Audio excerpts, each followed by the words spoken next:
거의 똑같은 본문이죠.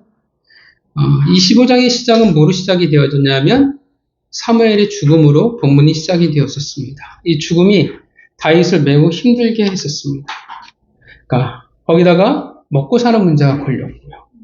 또 같은 유다 지파의 배신까지 이 모든 것들이 다 다윗을 지치게 만들었습니다. 그러니까 오늘 본문의 다윗은 완전히 지쳐버렸어요. 그러니까 아무리 우리가 그렇잖아요. 하나님의 길을 걸어간다고 해서 안 지치는 건 아니거든요. 그러다가 오늘 본문에 나발의 일을 겪게 되었습니다. 다윗이 나발에게 힘으로 뜯어내려고 했던 것은 아닙니다. 나발의 종들의 요청에 다윗이 응했던 것이었고 당연히 그들의 가족과 사람들을 다윗은 최선을 다해서 지켜냈습니다.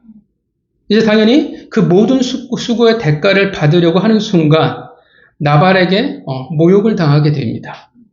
조롱을 당하게 되죠. 이것이 뇌관이 돼서 다윗이 분노로 폭발해버리고 맙니다. 그래서 다윗은 나발에게 속한 모든 남자들을 죽이기 위해서 나발의 집에 있는 마온으로 향하게 됩니다. 이때 정으로부터 모든 자초지종을 든 아비가일이 다윗을 만나 그로 하여금 칼을 내려놓게 만듭니다. 분명 본문은 뭘 보여주냐면 하나님이 아비가일을 통해서 일하셨습니다. 그렇다면 하나님이 아비가일을 통해서 뭘 하셨냐라는 거예요. 단지 멸족할 뻔한 집안 사람들을 구원했다라가 아니죠. 다윗으로 하여금 복수를 하지 않게 막았다라가 전부가 되진 않습니다. 먼저 왜 다윗이 복수를 하면 안 되냐 하면 우리가 잘 알지만 다윗은 하나님이 이스라엘의 목자로 세운 자예요. 근데 목자가 양을 죽이는 것은 말이 안 된다라는 겁니다. 다윗이 고백한 대로 복수는 하나님께 맡겨야 돼요. 하나님의 주권에 대한 문제가 생겨져 버립니다. 결국 그냥 복수를 해버리면 어떻게 되어지냐면 사울과 다를 바가 없어요. 강력한 왕으로서 어떻게 해요? 마음에 안 드는 사람들을 제거해버린다라는 겁니다. 결국 그런데 아비가일이 한 것은 오늘 본문이 여러분 쭉 보시지만 가장 뭐가 많이 반복됐냐면 그쵸, 여호와 하나님이에요. 분노로 말미암아 분노로 말미암아 다윗은 하나님을 잊어버린 상태가 되었는데 다시금 하나님을 기억나게 만드는 일이었습니다. 다시금 하나님을 바라보게 만들었다라는 것입니다. 하나님을 우리가 보지 못한다면 당연히 우리는 뭘 볼 수밖에 없냐면 세상이에요. 그래서 아무리 신앙생활 열심히 하다 낭망을 하거든 은혜를 잊어버리든 그럼 다 한결같아요. 그때부터 뭘 보기 시작하냐면 세상을 보기 시작을 합니다. 그것이 우리의 부르심이에요. 나를 통해 우리를 통해 하나님을 보여주는 자들 그렇게 세상의 빛이 되기를 바랍니다. 한 주간 여러분 모두 하나님을 볼 수 있게 기억나게 해주는 아비가일로 살아가셨을 줄 믿습니다. 자, 우리가 저번 주 본문을 보면서 우리가 두 주인공을 봤죠. 다윗과 아비가일이죠. 정말 대단한 두 사람이었습니다. 자, 뭐가 대단한 모습이었을까요?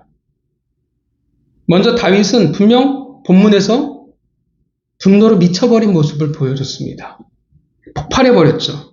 정말 어떻게 해요? 지쳐버린 상태가 되었고 그 상황에서의 나발의 행동은 더 이상 다윗으로 하여금 다윗으로 잊지 못하게 만들어버렸습니다. 어긋나 버렸어요. 물론 그것은 옳은 일은 아니었습니다. 분명 다윗의 잘못이었죠. 그래서 재밌는 장면이 나와요. 기억하시겠지만 여러분들이 여기까지 설교를 들으시면서 기억하시겠지만 다윗과 다윗을 따르는 아둘람 공동체가 항상 어떤 일이 있었냐면 다윗이 뭘 할 때마다 어떻게 해요? 항상 의견이 어땠습니까? 달랐어요. 그 일야를 구원하지 말자고 어떻게 해요? 사람들은 다윗의 부하들은 건의했는데 다윗은 어떻게 해요? 그 일야로 가버렸어요. 아둘람 공동체 부하들이 사울을 죽이자고 했어요. 근데 다윗은 어떻게 해요? 사울을 죽이지 않았습니다. 과연 이런 공동체가 어떻게 존재할 수 있을까 사실 되게 이해는 가지는 않지만 근데 오늘 본문은 어떨까요, 여러분? 다윗이 나발을 죽이러 가자 할 때 어떤 믿습니까? 반대가 있나요, 없나요? 없어요. 그 말은 뭡니까? 아주 오랜만에 다윗과 다윗의 그 아둘람 공동체가 뜻이 하나가 되었다라는 것을 말해 줍니다. 어떤 느낌이 되겠어요? 블레셋의 실패 이후 오랜만에 다윗과 다윗의 사람들의 의견이 맞아떨어진 거예요. 어떤 느낌일까요? 약간 묘하죠. 뉘앙스가 있는 거예요. 하나님과 뜻이 같은 것이 아니라 지금 다윗이 사람과 뜻이 같은 상태가 되었다라는 것을 지금 얘기해 주는 겁니다. 그래서 지금 다윗이 정상적인 상태가 아니야라는 것을 성경이 말해 주는 거예요. 그러니까 하나님을 잊은 자의 특징이에요. 너무나 당연한 특징이 되어지겠죠. 그 정도로 다윗의 분노는 어마어마했고 모든 것을 불태워 버릴 만큼이었습니다. 그런데 다윗이 대단한 것은 뭐였냐면 어떻게 해요? 그 분노를 멈췄어요. 물론 아비가일이라는 여인이 있었기에 가능한 것은 사실이었습니다. 아비가일이 분명 없었다면 그는 해가 떠오르기 전에 나발에 속한 모든 남자들을 다 죽였을 것입니다. 분명 아비가일이 중요하고 대단해요.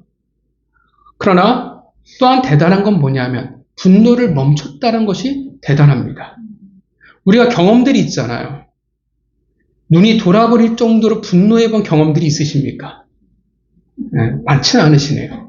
거기에 끄덕이시는 분들이 많지는 않은데 그런 정도 분노가 있으면 어떻습니까? 누가 이야기하는 것이 제대로 들릴까요? 분노에 내가 극에 달했을 때 여러분 어떻게 해요? 그 자리에서 그 분노를 탁 내려버리고 멈추실 수 있습니까? 그냥 화났어가 아니잖아요. 내가 정말 저 자식을 죽여버릴 거야 라고 할 만큼의 분노예요. 우리가 성경을 보면 다윗은 성품이 다혈질이 아니에요. 그런데 그가 분노의 모든 것을 자신의 내던질 만큼의 분노였어요. 근데 멈췄어요. 그것도 하나님이 말씀하신 게 아니잖아요. 누가 말한 겁니까? 사람이 와서 얘기를 한 거예요. 그 분노에 다른 사람의 목소리를 들을 수 있었고 그리고 거기서 하나님을 볼 수가 있었다라는 겁니다. 그래서 정말 대단한 사람이에요. 이게 어떻게 가능할까요? 아비가일 역시 대단한 여자입니다.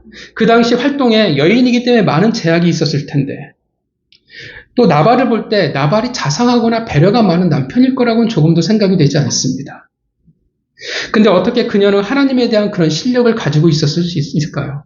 또한 놀라운 것은 단지 다윗을 만나고 준비할 충분한 시간이 없었다라는 것을 성경이 우리에게 얘기를 해줘요. 그 말은 그녀가 얼마나 결단력이 대단했는지를 말해주기도 하지만 정말 중요한 순간 준비를 하지도 못할 그 시간 속에서 다윗을 만나 어떻게 할 거를 그녀가 어떻게 준비했냐라는 거예요. 평소에 미리 다윗을 만날 거야 하고 준비해 놓은 게 아니잖아요. 고민을 할 충분한 시간이 그녀에게 없었습니다. 종의 소리를 듣자마자 바로 먹을 것을 준비해서 먼저 보내놓고 바로 그 뒤를 따라갔습니다. 새벽에 그를 만난 건데 준비를 미처 할 시간이 없었는데 그녀가 하는 말을 보면 어떻게 해요? 청산유수예요.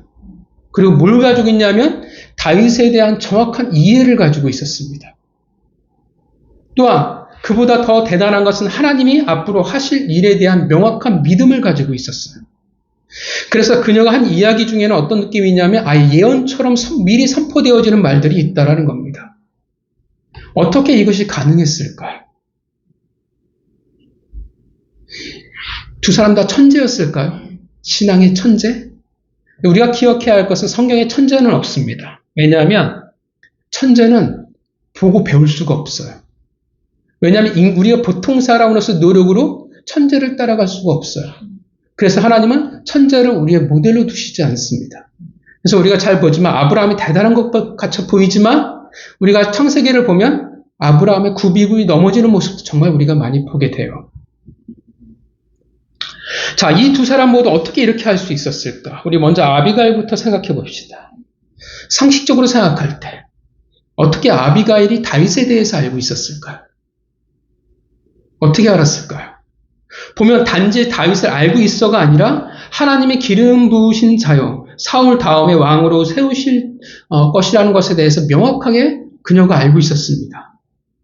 당연하다고 생각하고 있었어요. 어떻게 가능했을까요? TV가 있는 것도 아닌데. 여러분 어떻게 생각하십니까? 신문이 있는 것도 아닌데. 어떻게 알았을까요? 하나님이 그녀에게 나타나셔서 말씀하셨을까요? 물론 그런 방법이 있을 수도 있겠지만 저는 그럴 가능성은 거의 없을 거라고 생각을 합니다. 어떻게 알았을까요? 상식적으로 생각해 볼 때. 누가 있었어요? 그쵸. 사무엘이 있었습니다. 상식선에 생각할 때 이 땅에 누가 있냐면 사무엘이 있었어요. 그리고 사무엘에게는 어떻게 해요? 사무엘이 그의 인생의 후반부의 사역이 뭐였습니까? 선지자들을 키워내는 거였어요. 선지자 학교가 있었죠. 당연히 그의 제자들이 있었습니다. 사무엘에게 배워왔던 사람들. 사무엘이 아무것도 안 하고 틀어박혀서 라마에서 노년을 보냈을 거라 생각하지 않습니다. 단지 다윗의 편을 든다는 것이 아니라 하나님이 세우신 기름 부음 받은 자에 대해서 가르쳤을 거예요. 왜 그가 하나님이 택하셨는지 사무엘과 그의 제자들인 선지자들이 말씀을 전했을 것입니다. 더군다나 유다 지파 사람들은 더 그 말에 귀를 기울였을 거예요. 다윗이 누구인지에 대해서. 아비가일 역시 그 일을 들었을 것입니다. 단지 다음 왕이 세워졌다는 것이 아니라 뭐가 중요하냐면 그녀에겐 하나님이 세우셨다라는 게 중요하다라는 거예요. 다윗이 누구인지, 왜 사울 다음 왕이어야 되는지, 하나님이 어떻게 하실지에 대해서 그녀가 그래서 잘 알고 있었습니다. 잘 알았다라는 뜻은 어떤 의미가 되어지냐면 평소에 관심을 가지고 있다라는 거예요. 우리가 많은 소식들을 듣잖아요. 근데 정작 우리가 받아들이는 것들은 정보는 극히 제한적이에요. 대부분 우리가 받아들이는 정보는 뭡니까? 내가 관심을 가지고 있는 것을 우리는 받아들여요. 관심이 없으면 우리는 그냥 흘러가는 거예요. 그 말은 그녀가 그만큼 많은 관심을 가지고 살아갔다라는 것을 하나님이 하시는 일에 대해서 선지자들이 전하는 말, 하나님의 그 말씀에 관심을 가지고 살아갔음을 우리에게 말해줍니다. 또한 그녀는 무엇을 이야기해 주냐면 관심이 하나님이잖아요. 그만큼 하나님이 중요한 여인이었어요. 하나님에 대한 고민을 가지고 살아갔다라는 것입니다. 왜 그렇게 하나님을 고민하고 살아갈지, 왜 그렇게 하나님이 하실 일에 대해 기대하며 그녀가 살아갔는지 우리는 정확히 몰라요. 저번 주에 말씀드렸지만 쉽게 우리가 생각해 볼 수 있는 것은 남편이죠. 그죠? 남편이라는 해결할 수 없는 고난을 겪어서 그녀가 더더욱 하나님에게 매달렸을 수도 있습니다. 실제로 우리의 신앙은 우리와 가까운 사람들을 통해서 어떻게 해요? 연단되어질 가능성이 큽니다. 아예 멀면 어떻게 해요? 실족도 안 해요. 아프지도 않아요. 기대도 않아요. 그런데 어떻게 해요? 가까우면. 그것이 가족이라고 하면 이제 말이 달라지기 시작을 합니다. 신앙은 그렇지 않으면 좋은데 우리는 벽을 만날 때, 내가 해결할 수 없는 인생을 살아갈 때 우리의 신앙은 자라나기 시작하고 깊어지기 시작을 합니다. 왜냐하면 그제서야 어떻게 해요? 우리는 하나님을 소망하기 시작을 해요. 하나님께 희망을 얻기 시작을 합니다. 하나님에게 우리의 삶의 가치를 얻고자 하기 때문에 그렇습니다. 그래서 로마서 5장에 아주 유명한 말씀이 있잖아요. 연단은 소망으로 이어지게 되어 있습니다. 그러니까 힘드니까 어떻게 돼요? 우리의 삶의 방향이 바뀌기 시작을 하는 거예요. 우리가 생각하는 세상에서의 형통을 우리가 가질 때 오히려 하나님을 향한 관심과 열정이 사라지는 것을 우리는 수없이 봐왔어요. 너무나 아파가지고 머리를 다쳐가지고 수술하고 막 그래서 교회 가 기도했는데 건강해지니까, 나으니까 교회를 안 나와요. 주일에 건강을 위해서 등산을 다니기 시작을 했어요. 결국 그 건강이 그에게 아무 의미가 없는 거예요. 보통 그래서 잘 되는데 하나님을 기억하며 하나님에게 충실하게 살아가는 자들은 사실 그리 많지 않습니다. 그것이 사람이 가진 얄팍한 속성이에요. 두 손을 들 정도 되어야, 이 땅에 소망이 없음을 내가 깨달아야, 내가 진짜 할 수 없다라는 한계를 내가 만나야 비로소 우리는 어떻게 해요? 하나님을 바라보기 시작하고 은혜를 구하기 시작한다는 겁니다. 그제서야 우리는 하나님에게 관심을 가지고 살아갑니다. 이 땅에 소망이 없어질 때야 비로소 우리는 하늘의 소망을 가지고 살아간다는 거예요. 그러니까 우리가 하늘의 소망을 가지고 있지 않는 이유는 간단해요. 내가 이 땅에 소망이 너무나 많기 때문에 하늘의 소망을 가지지 않는 겁니다. 이 땅에 소망이 없을 때 비로소 우리는 하나님을 바라보는 자가 되어집니다. 힘들고 아프고 보이지 않을 때 우리는 어쩌면 신앙이 자라날 수 있는, 지금까지 내가 만나지 못했던 하나님을 만날 때가 된 거라는 겁니다. 그래서 소망이 그 어둠 속에도 우리에게 있게 되는 겁니다. 여러분, 아비가일은 먹고 사는데 전혀 문제가 없었던 여인이에요. 그러니까 우리가 살면서 그러잖아요. 먹고 사는 문제만 해결했으면, 직장 생활 하지 않고 집에서 먹고 살 수 있으면, 이게 누구나 꿈꾸는 거잖아요. 언제 나는 로또가 될 수 있을까? 이런 간절한 소망을 우리가 가지고 살아간답니다. 좋은 꿈을 꾸면 어떻게 생각해요? 이 꿈이 뭔가 나에게 주시는 계시가 아닐까. 우린 다 그래요. 근데 아비가일은 먹고 사는데 전혀 문제가 없는 여인이었어요. 왜냐하면 성경에서 뭐라고 해요? 그냥 부자가 아니에요.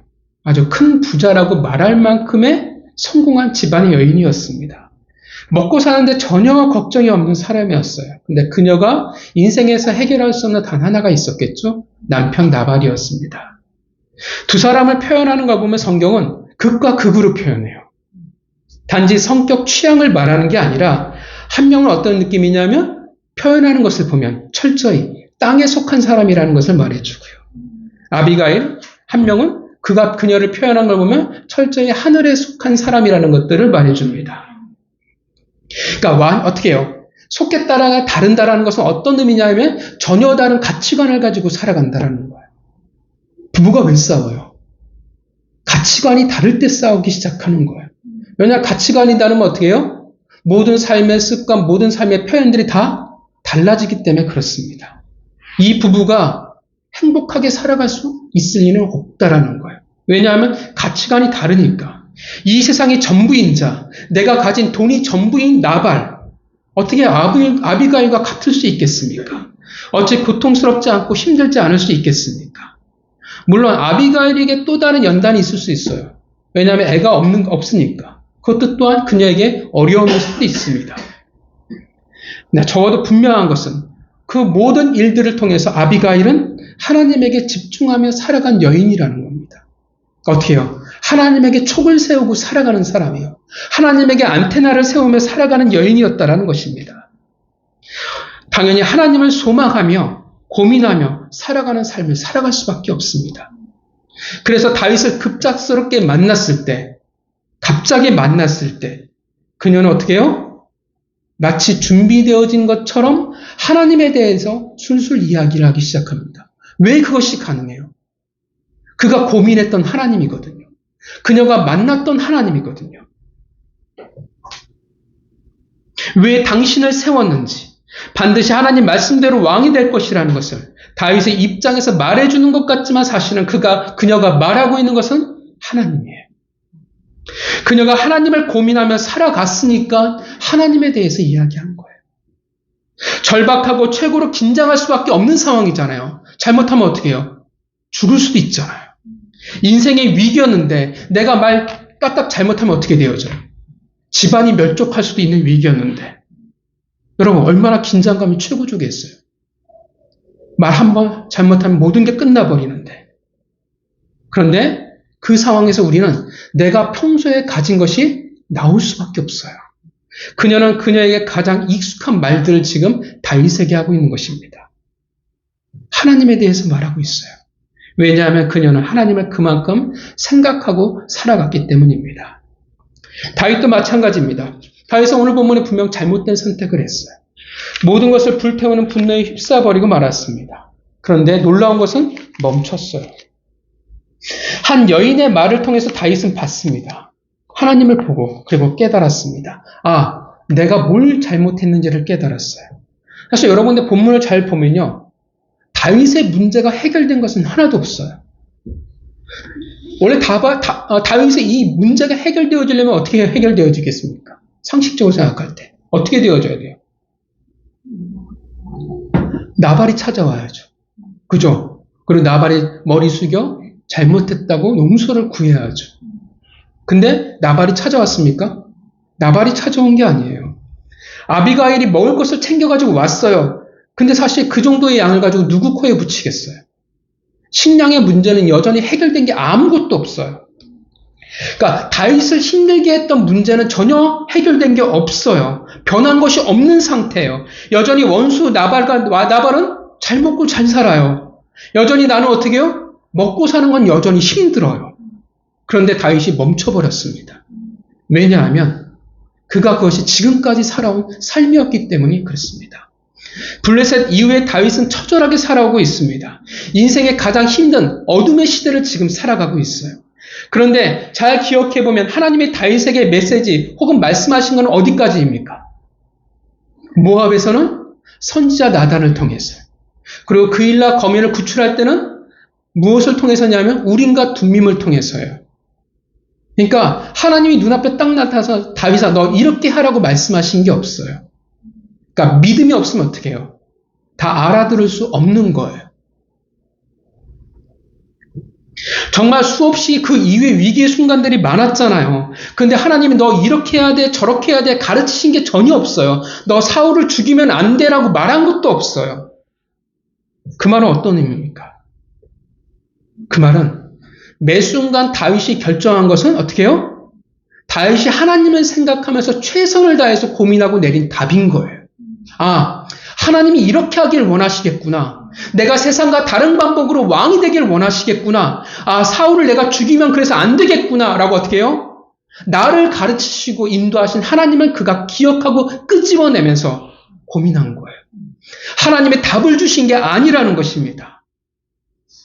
하나님이 내게 무엇을 원하실까? 하나님이 내가 어떻게 하길 원하실까? 내가 이 상황에서 어떻게 해야 하나님이 기뻐하실까?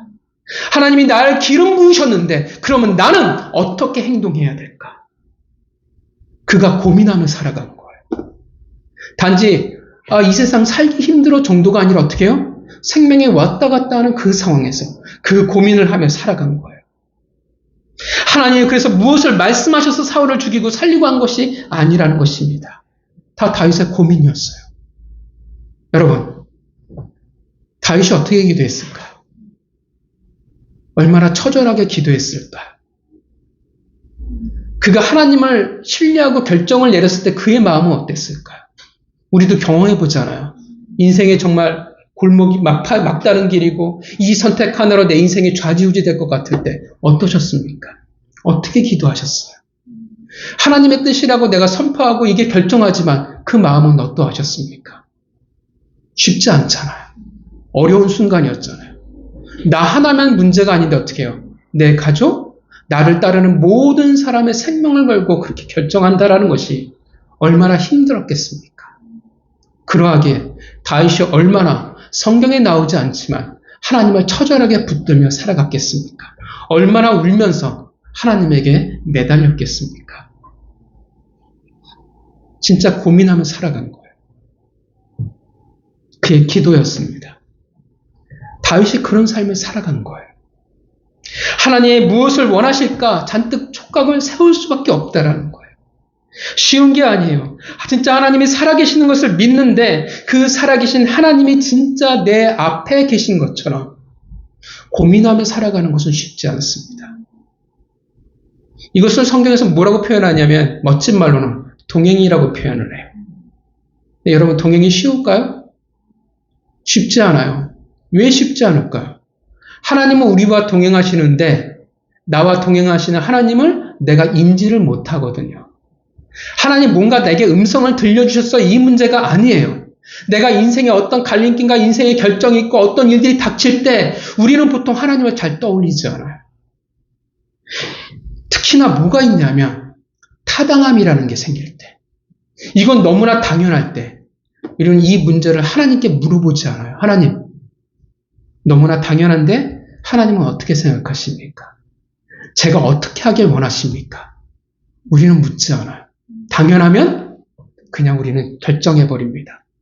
그나마 실력이 나은 사람이에요. 위기가 닥쳐오면 하나님을 잊어버려요.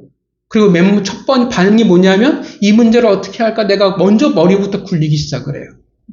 그 첫 반응의 실패를 우리는 보통 하게 됩니다.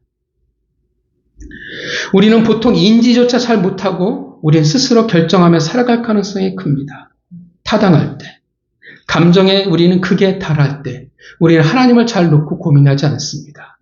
여러분, 분노한다라는 것은 어떤 의미예요? 어떤 전제가 있어요? 왜 분노해요?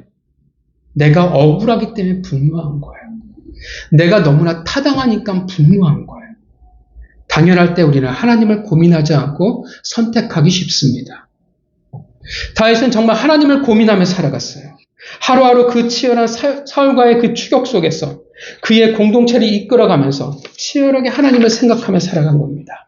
그래서 하나님이 말씀하지 않아도 그가 알고 있는 하나님을 붙잡으며 그가 살아갔습니다. 하나님에게 관심이 있으니까 그렇게 살아온 거예요. 그래서 아비가일이 말할 때 어떻게 해요? 하나님이 말씀하신 게 아니라 한 사람이 말할 때 그는 어떻게 해요? 그 속에서 하나님을 볼 수 있었고 그는 멈출 수가 있었습니다. 두 사람의 공통점이 뭡니까? 두 사람의 공통점이 뭘까요? 오늘 본문이 되어서야, 오늘 위기의 상황이 되어서야 하나님을 생각하고 끄집어내는 사람이 아니라는 거예요. 큰 일이 닥쳐야, 어려움이 생겨야 맞아, 하나님이라고 하는 사람이 아니라는 거예요. 그들이 살아가는 그 하루의 삶 속에서 어떻게 해요? 다윗과 아비가일은 하나님을 붙들고 살아간 하루하루의 삶이 있었다라는 것입니다. 그들은 하루하루의 삶 속에 하나님에게 관심을 가지고 살아갔어요. 그 평범해 보이는 하루, 일상의 삶, 평소의 하루를 그들은 하나님과 고민하며 살아간 것입니다.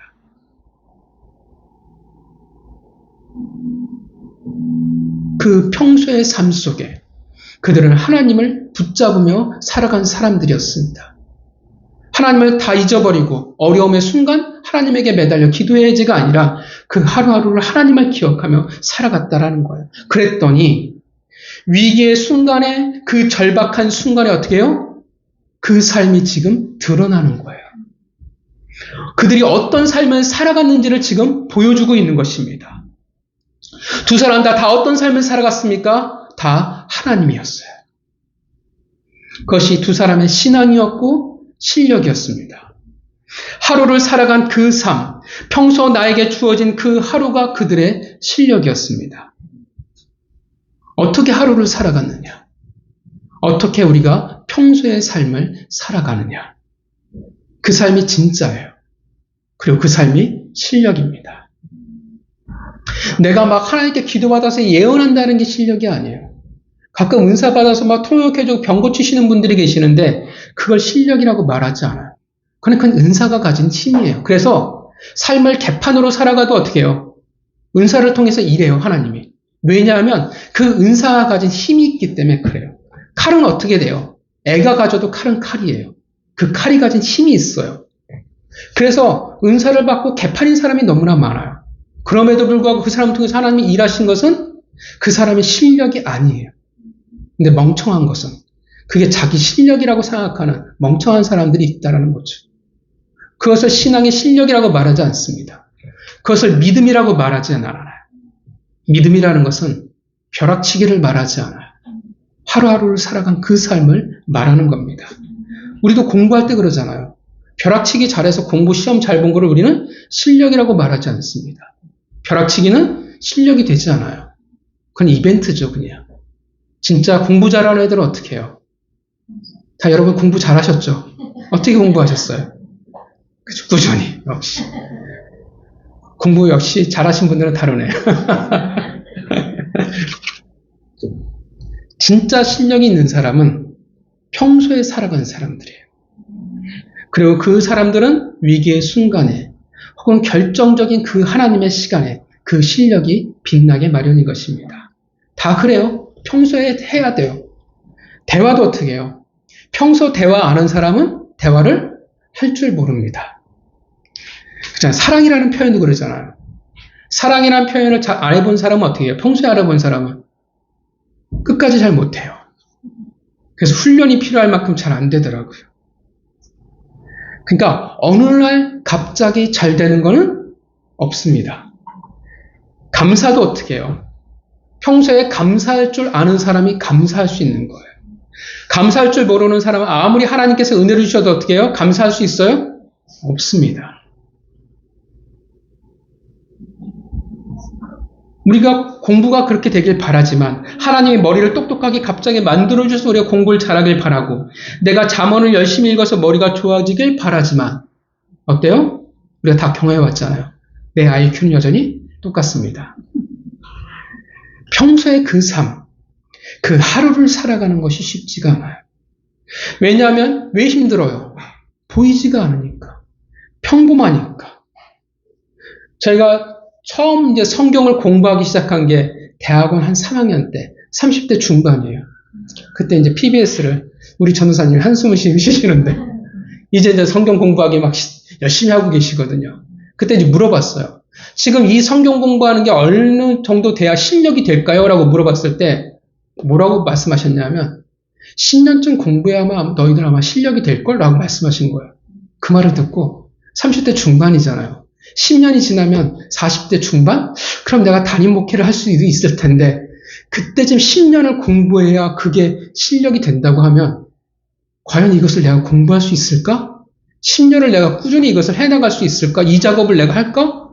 라고 생각을 했어요. 도저히 못할 것 같더라고요. 10년을 어떻게 보이지도 않고 실력이 느는 것 같지 않은 10년을 어떻게 볼 수 있겠어요? 진짜 못할 거라고 생각을 했어요. 그랬더니 하나님이 강제로 시켜버리더라고요. 담임 목사님이 암으로 쓰러지셔서 제가 대신 모든 강대상의 설교를 제가 다 해야 됐거든요. 하나님이 강제로 시켜버리셨어요. 쉽지 않아요. 하루를 살아간다는 거. 보이지도 않으니까, 평범하니까, 변화가 없으니까. 그 속에서 하나님을 기억하고 말씀을 생각하며 살아가는 것이 정말 그 시간을 살아가면서 하나님이 내게 무엇을 원하실까를 고민하며 살아간다는 것이 어려워요. 그냥 평소에 내가 하나님의 백성이지만 하나님을 사랑한다고 이야기하지만 정말 내 곁에 하나님이 계셔라고 인지하며 살아가는 것조차도 우리는 어렵습니다. 당연히 무엇을 원하실까? 하나님이 내가 뭘 해야 하나님이 더 기뻐하실까? 우리는 고민하며 살아가는 것은 더더욱 어렵습니다. 왜냐하면 우리는 너무나도 당연한 삶을 살아가기 때문에 너무나 타당한 문제 가운데 우리는 살아가기 때문에 그래요. 굳이 그렇게 살지 않아도 충분히 사는데 문제가 없기 때문에 그렇습니다. 남들은 다 그렇게 살지 않는데 굳이 내가 그럴 필요가 있을까? 내가 그렇게 유난을 떨 필요가 있을까? 그래서 그 하루의 삶 속에 하나님의 소리에 우리는 귀를 기울이지 않습니다. 하나님을 원한다고 하지만 사실 관심을 그리 많이 가지지는 않는다라는 거예요. 보통 우리가 하나님을 찾고 하나님의 음성을 애타게 기대하는 것은 대부분 어떻게 해요? 내가 절박한 상황에 빠졌을 때, 어려운 상황일 때예요. 그제서야 우리는 하나님을 찾지만 그러나 여전히 잘 몰라요. 실력이 없으니까. 본문을 보면 하나님은 누구를 통해서 당신의 뜻을 말하고 있냐면 아비가일이에요. 오늘날도 마찬가지예요. 하나님이 어떻게 당신의 뜻을, 당신의 마음을 전하시냐면 우리는 기도하다가 계시를 받기를 원하지만 가장 많이 하나님께서 응답하시는 방법은 말씀이에요. 그리고 사람입니다. 당신이 세운 사람들, 보낸 사람들을 통해서 하나님의 응답하실 때가 굉장히 많아요. 그런데 우리는 정작 어떻게 해요? 잘 못 들어요. 왜냐하면 평소에 하나님에 대한 고민이 없으니까, 생각해 본 적이 없으니까 들을 귀가 없어요. 당연히 난 말씀을 몰라요. 말씀을 통해 하나님이 이야기하시는데 어떻게 해요? 하나님 머리에 뚜껑을 열어봤더니 말씀이 없어요. 전달이 안 되는 거예요. 하나님이 사람을 통해서 말씀하셔도 그것을 알 수가 없어요. 오히려 어떻게 해요? 기분이 더 나빠질 가능성이 훨씬 더 큽니다. 네가 뭔데? 감히 나한테. 자존심이 상할 일이 더 커요. 더군다나 그 사람을 통해 말씀하시는데 그것이 내 인생의 문제의 해결책이 되느냐? 그렇게 느껴지지 않을 가능성이 훨씬 더 크거든요. 난 이게 너무나 절박한데 나는 이 일 때문에 힘든데 하나님은 뜬금없는 말씀을 하실 경우가 있거든요. 본문의 다윗처럼 전혀 문제가 해결되지 않잖아요. 더군다나 하나님이 꿈에서 나타나시든 기도에 사다가 음성을 들려주시면 그나마 좋을 텐데 사람을 통해 하면 우리는 쉽게 자존심이 상해버립니다. 내가 원하지 않는 답을 하나님이 아니라 사람이 해버린다고 하면 그것을 어떻게 받아들이겠습니까? 여러분들은 받으시겠죠? 그죠? 안타까운 것은 정말 하나님이 정말 그렇게 알게 하실 때가 있어요. 성도가 가진 그 어려움의 본질을 사역하다 보니까 그렇게 하나님께서 문득 깨닫게 하실 때가 있더라고요. 그런데 말을 전해주지 못할 때가 훨씬 더 많아요. 말해봤자 좋을 게 없으니까. 정말 돼지목에 진주 목걸이밖에 되지 않을 테니까. 말해봤자 욕을 먹을 테니까. 그럴 때가 제일 안타까워요. 그래서 용기 내서 말해봤지만 좋은 결과를 받아본 적은 없습니다. 원망을 들은 경우가 훨씬 더 커요. 그래서 참 말하는 입장에서도 정말 어려운 거예요. 그래서 저는 아비가일이 정말 대단하다고 생각합니다. 여러분, 평소에 삶이 없으면요, 하나님으로 인한 고민, 그 하루가 없으면 정작 하나님에 대해서 우리는 반응할 수가 없습니다. 그래서 자꾸 성도들이 어디로 가냐면 신비로 가버려요. 감각으로 가버립니다. 평소의 삶이라는 그런 것보다도, 그런 보이지 않고 꾸준해 보이고 답답해 보이는 것보다는 뭐가 좋으냐면 이벤트가 훨씬 좋거든요. 뭔가 보여지고 느껴지는 초자연적인 것들이 너무나 좋아요. 실력이 없으니까 자꾸 신앙이 뭐로 가냐면 감각을 향해 간다라는 겁니다. 그래서 신앙이 약하면, 병들으면 현상을 추구해요. 평소의 삶이라는 것, 그 하루하루가 지루해요. 보이지 않으니까. 그런데 현상은 지루하지 않거든요. 뭔가 내가 힘들지 않아도 뭔가 보고 듣고 느끼는 것들이 너무나 쉽고 좋거든요. 그래서 기도원가 보면 철새처럼 그 현상을 추구하며 쫓아다니는 사람들 정말 많아요. 그런데 여러분 기억하셔야 될 것은, 신앙은, 믿음은 감각이나 현상으로 가면 반드시 병들게 되어 있습니다. 왜냐하면 하나님이 추구하는 길과 정반대에 있기 때문에 그래요. 성경은 뭘 중요시 여겨요? 믿음이에요. 그런데 믿음을 성경이 뭐라고 정의했냐면 히브리서 11장 1절에 믿음은 바라는 것들이 실상이요 보지 못하는 것들의 증거라는 말도 안 되는 이야기를 해요. 그 말은 뭐냐면 감각이 아니라는 거예요. 우리 인간의 감각이 아니라는 거예요. 현상이라는 게 아니라는 거예요. 그래서 자꾸 우리의 신앙이 현상을 추구하기 시작하면 우리 신앙은 반대로 가게 돼 있어요. 하나님이 원하시는 것과 상관이 없어요. 믿음은 뭔가 기적이 일어나서 믿는 게 아니에요. 기적을 통해서 우리가 착각하면 안 돼요. 기적이 있어야 믿음이 좋다라고, 믿음이 좋아진다라고 착각하면 안 돼요. 기적은 믿음이 좋아지는 것과 전혀 상관이 없어요. 기적의 목적은 뭐냐면 계기예요. 기회예요. 하나님이 기회를 주신 거예요. 기회라는 뜻은 뭡니까? 내가 뭔가 시작해야 된다는 의미예요. 그런데 자꾸 우리가 현상, 그런 기적, 그런 감각에 안주해버리면 믿음은 정작 자라나지 않습니다. 왜 자꾸 뭐로 가냐면 봐야 믿어요. 도마처럼. 자꾸 손을 달라고 그래요. 예수님의 말씀하시는 믿음은 그게 아닌데 신앙이 자라나지 않아요. 자꾸 현상과 감각에 목말라하면 살아간다라는 거예요. 성경이 말하는 믿음과 전혀 상관이 없게 되어집니다. 여러분, 우리는 이벤트로 성장하지 않습니다. 우리 관계도 그래요. 여러분, 부부가 이벤트로 살아가는 것은 아니잖아요. 하루하루 그 평소의 삶이 중요한 거예요. 감각은 불안정한 겁니다. 불안정한 내가 기준이 되어 있는 게 감각이에요. 다윗도 실력이 있고 아비가일도 실력이 있었습니다. 그래서 위기의 순간에, 그 어려운 순간에 빛을 발하고 있습니다. 왜 그것이 가능했습니까? 그 하루의 삶, 그 평소의 삶에서 하나님을 고민한 시간들이 그들에게 있었기 때문에 그렇습니다. 하나님을 붙잡으려 하는 삶이 있었기에 하나님의 말씀하시는 것을 들을 수 있는 실력을 들을 귀 있는 자가 된 것입니다. 그 하루가 있는 거예요. 그 평소의 삶이 그들에게 있었습니다. 세상도 그렇고요. 하나님의 법칙도 그렇습니다. 우리는 평소에 잘해야 됩니다. 그 하루하루가 쌓여야 실력이 될 수 있습니다. 세상도 그렇고 우리의 신앙도 마찬가지입니다. 결국 중요한 순간에 평소의 삶이 드러나는 거예요. 내가 평소에 하나님으로 살아갔으면 하나님이, 내가 세상으로 살아갔으면 세상이 드러날 수밖에 없습니다. 성도 여러분, 다윗처럼, 아비가일처럼 실력 있는 성도가 되시기를 바랍니다. 우리가 열매를 맺어야 되잖아요. 하나님 앞에 수많은 우리가 형형색색의 열매를 가지고 나아가야 되잖아요. 실력이 없는 자가 어떻게 열매를 우리가 풍성히 맺을 수 있겠습니까? 하나님이 말씀하실 때 들을 수 있고 하나님이 말씀하실 때 멈출 수 있는 사람이 되기를 바랍니다. 그래야 우리가 많은 것을 경험할 수 있고 많은 것을 우리가 가질 수 있지 않겠습니까? 성경에서의 복은 그렇습니다. 은혜는 그런 사람이, 복은 그런 사람들이 더 많이 가질 수밖에 없다라고 성경은 말해요. 여러분 기억하셔야 돼요. 구원은 모든 이에게 공평하게 베푸시는 은혜입니다. 축복은 뭐라고 말씀하시냐면 받을 만한 사람이 받는 게 축복이에요. 오늘은 추수감사절입니다.